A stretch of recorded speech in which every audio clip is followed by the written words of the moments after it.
It's now time again for the campus kickoff week 13 with your guy, yours truly, the great Jlos. College football lovers, your boy Jill from Bucketeers. I'm back for week 13. Ready to go over some of the matchups, some nightcap talk as well. I'll see you soon. Bro, we'll put it like that. Nice. What's it like? I was actually there in attendance in Cleveland for Coe's first career NFL touchdown, which was awesome. And, Awesome. it was a great game. You could hear me on camera. I was just screaming, "Say it ain't so, Coe! Say it ain't so!" Sadly, from there, the game kind of went off the rails a little. That was the last high moment of that game, but it was a great game. Overtime loss, fun time. Yeah. But how was that moment for you? Seeing the first, whether it was on TV, in person, wherever you were, seeing his first NFL touchdown. How was that? Well, dude, I mean, we were at home because it was a away game. We don't travel to a lot of the away games because we can get into that later. But to watch that and to think I wished I was there live. So to have your video was so cool. And just this is so cool. I mean, that was so cool for us. Catching it from Tom Brady, right? Like he's got the ball yet. I mean, first NFL touchdown means a lot, right? I mean, as a dad, this is so cool to see. And it was fun to watch. And, it didn't have the outcome we wanted, but still the same. What a memory! What a memory to have, right?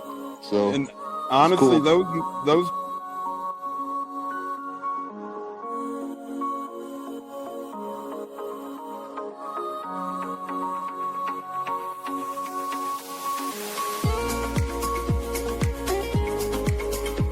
One of the best guests ever, the Bucketeers in the house tonight. You guys hear him on Tampa radio all the time. He's one of the best in the business. My favorite personal in the business. That's why I'm elated tonight.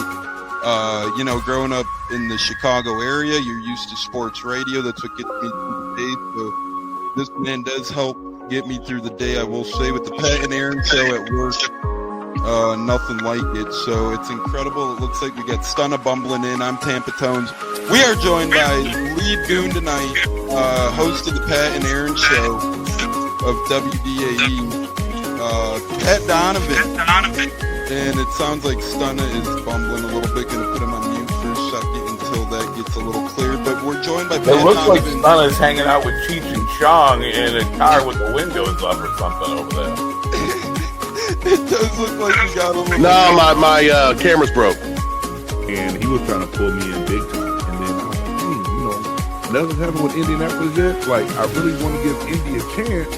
And then also I talked to Cody Gruden, once he took over Rich McCann, and still like, well, look, I was like, y'all just give me the opportunity to explore free agency, see what's going on, and then can I make it do it. All right, everyone, you are tuned into the Bucketeers at wide receiver, Kalen Geiger, and we are about to have a great pod. This is the Bucketeers. You're tapped in, and here we go.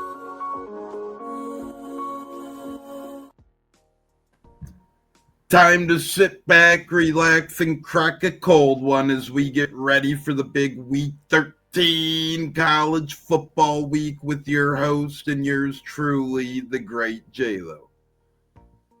Once again, thank you for tuning in. It's going to be a great week to the weekend of college football sports. College football playoffs are getting close. Conference championships are coming up. Lots to talk about. And a lot of coaching carousel going on in the world of college football, which I will get to later on. But in the meantime, let's get it going. It's time for Jlo's weeknight recap review with the end of an era for NIU football as action comes to a close in Northern Illinois as Western Michigan traveled to NIU on Tuesday night. So NIU will be moving on to a new conference and even in the MAC. But they went in, and gave Western Michigan a good fight in the first quarter, 13-0. And then Western Michigan turned on the Jets and took over the game. Jalen Buckley ran the ball really well, over 133 yards rushing, 2 tutties. So I give him the MVP of the game of helping Western Michigan pull out the win. NIU's having a rough year. But, hey, hats off to him for a hard fight. NIU, good efforts, bro. It's time to go over the biggest games upcoming of the week. Wednesday, Thursday, Friday, and Saturday with Jlos Jolts kicking things off with another great night of action. Miami of Ohio at Buffalo, Wednesday night. So a good game coming in. Both teams are at 500. Someone's going to go over 500. Someone's going to go below. And who I think it's going to be, I'm going to go with the home team, Buffalo. I think Al-J Henderson at running back is going to run the ball well to give Buffalo the win at home over Miami, Ohio. Thursday night, the action continues with the Raging Cajuns of Louisiana at Arkansas State. Another intriguing matchup. I like Arkansas State to come out and win big at home. Corey Rucker at receiver, I think, is going to cause some problems. Louisiana, the Raging Cajun. They sure as hell ain't going to be Raging Cajun that night. Give me Arkansas State. Friday, a battle of the Mount West occurs as Hawaii travels to UNLV for Dan Mullen and company. The Fighting Dan Mullen Rebels. Man, I've been rooting for y'all all year. Y'all been fun to watch. I'm so, thankful to see Dan Mullen back there coaching. I think he's a great coach, a good play caller. Congrats on, getting UNLV on the winning trail. Congrats. Hawaii, a team, do I think can go in there and beat UNLV in their house? No. I like the Rebels to win big. Jaden Bradley is going to be great at the next level. That kid's a stud. Can't wait to see him whenever he goes pro. He's going to be a big threat to Hawaii. The Rebels at home. Let's go. A loaded Saturday slate kicks off with Missouri at Oklahoma. I got to tell you, Oklahoma has been a team that has just been, in it. And I doubted them a few times, thinking that they weren't going to be, big teams. But, hey, they went to Alabama in their house and knocked them out. Just threw the heavy hitters. I mean, who would have thought Oklahoma would go into Alabama and beat them in their house? So, shout out to Oklahoma for that game last week. Fun to watch. Oklahoma, I think, will win big at home. Missouri, a team I thought would be something to watch, but they're showing their true colors that they can't beat the big dogs in the SEC. Oklahoma at home. John Matter, the guy's a stud. I think he's very underrated, even though his stats aren't showing it. But when you're injury played, still going out there balling, kicking ass, Boomer Sooner, Oklahoma wins big. A battle of the ACC occurs on Saturday as Louisville travels to SMU. So that was my bird's eye view from last week. Louisville came out with a tough loss last week. Unfortunately, no college football playoff for them. But still, you want to root for them. I think they're a team that's fun to watch. Do I think they go into SMU with another team that's just underrated, can compete with any team in their conference in the ACC? Isaiah Smith, 8.5 sacks. Dude, that's stud. I think he's going to give a lot of fits. I like SMU at home over Louisville. Been a rough game for Louisville, but this is going to be a fun competitive game. But I like SMU in a close one at home. A battle of the Big Ten occurs as USC travels to Oregon in a battle of the West Coast. Another game to watch. Just something so intriguing with these two quarterbacks on each side of the ball of the teams. Dante Moore from Oregon, and then also the quarterback for USC. He's just another good, underrated player. And I'm not saying his name right now. That's how much I got to learn more about him. But wide receiver, Mekhi Lemon, another receiver, one of my favorite receivers actually to watch from USC, is going to be a player I would keep an eye out that's going to give Oregon some fits. But I think it'll be a close one. I think Oregon at home over USC is going to happen. But you never know. But I like Oregon. Go Ducks. Georgia Tech looks to keep their playoff hopes alive in 2025 as Pittsburgh comes to town on Saturday. Georgia Tech's got a lot on their plate. They got a lot on their plate. They have won some close games and fought hard. Luckily, they're at home against Pitt. Pitt had a beatdown loss by Notre Dame last week.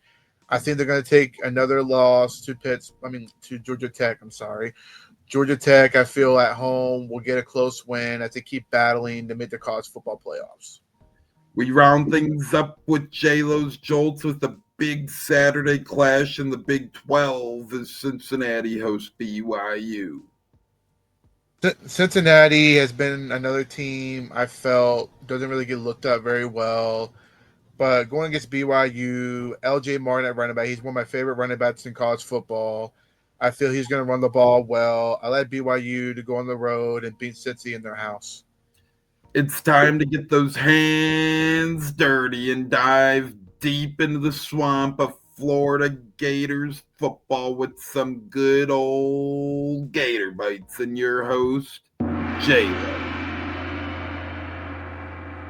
Well, Gator fans, it's been a rough year. Very rough year. They showed a lot of great effort. They had the game. It could have been a one game for them. But unfortunately, they could not pull out the victory once again. Pretty much got out coached by Lane Kiffin, who's been a big talk between LSU, Florida, Ole Miss. I feel he's definitely going to leave. If he's going to go to Florida, we'll see. There's been a lot of strong ties. He's going to go to LSU. I've been hearing other things. But back to Florida right here and now. DJ Lagway, you need competition. Simple as that. You have shown that you were just a name and a five-star quarterback. You can say poorly coached. We can say that because Napier was pretty much a Pop Warner coach. I'll say that you can be a good recruiter, but you failed a lot. You failed Lagway in many ways coaching him.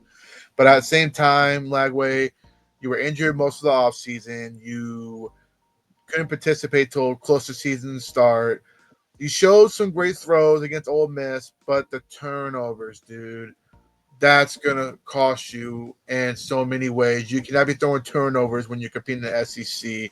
So whoever the new coach is that takes over, you got to bring in a transfer portal quarterback to push Lagway to play better. Not Lagway, hit the road, Jack, because it's not going to cut at University of Florida. We're here to win. We're not here to be laughingstock in the SEC like we've been the last 4 years.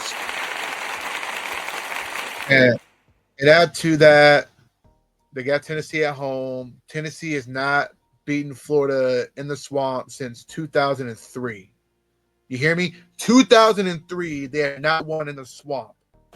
And do I think freak ends? I'm not going to give up on that because I like the fight Florida put in there against Ole Miss. And this could be a game where I think Florida takes over Tennessee because Tennessee is very vulnerable in the swamp, and I feel Florida will get that win, hard-fought win, go out with a bang in the swamp the next 2 weeks. Gators, go out there and ball out for the fans. Give our Nets head coach a reason to leave whatever university they're at to come to the University of Florida because we are about winning championships. I'll say it one more time, winning championships, not be the laughingstock like we've been the last 4 years. Strickland, get your shit together, and you better get the right coach this time.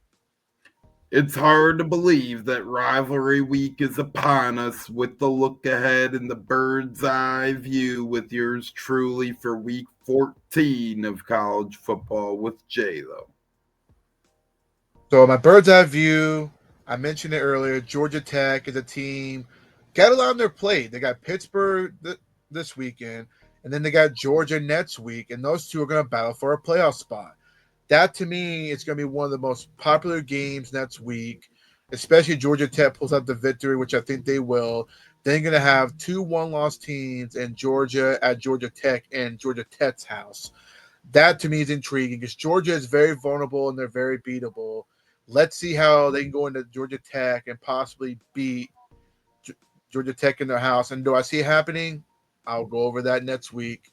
In the meantime, we'll have to wait and see.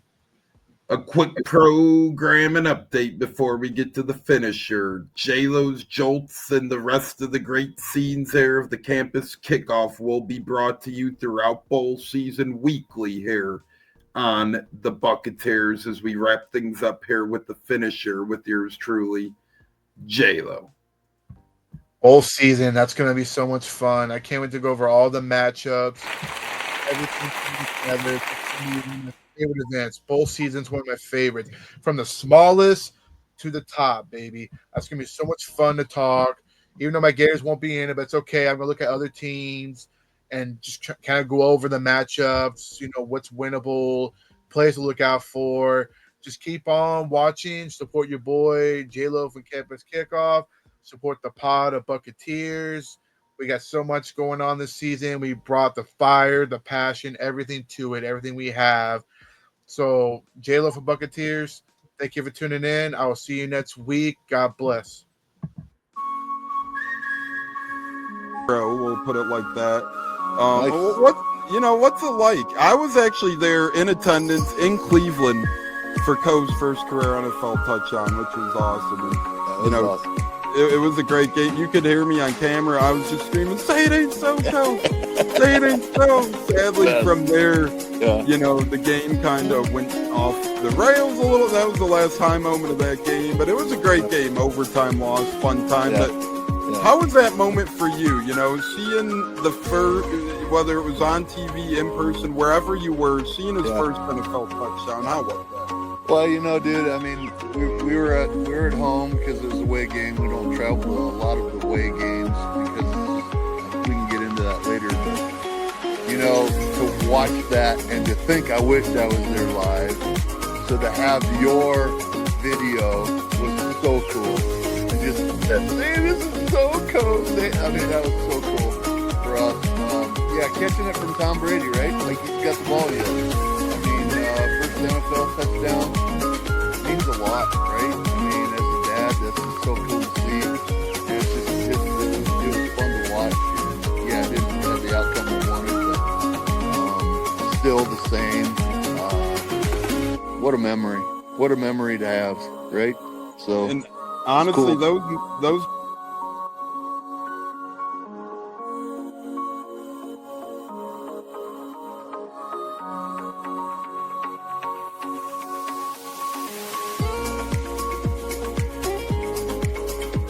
One of the best guests ever, the Bucketeers in the house tonight. You guys hear him on Tampa radio all the time. He's one of the best in the business. My favorite personal in the business. That's why I'm elated tonight. Growing up in the Chicago area, you're used to sports radio. That's what gets me through the day. So this man does help get me through the day, I will say, with the Pat and Aaron show at work. Nothing like it. So it's incredible. It looks like we got Stunna bumbling in. I'm Tampa Tones. We are joined by lead goon tonight, host of the Pat and Aaron show of WDAE, Pat Donovan. And it sounds like Stunna is bumbling a little bit. Gonna put him on mute for a second until that gets a little clear. But we're joined by Pat It looks like Donovan. Stunna's hanging out with Cheech and Chong in a car with the windows up or something over there.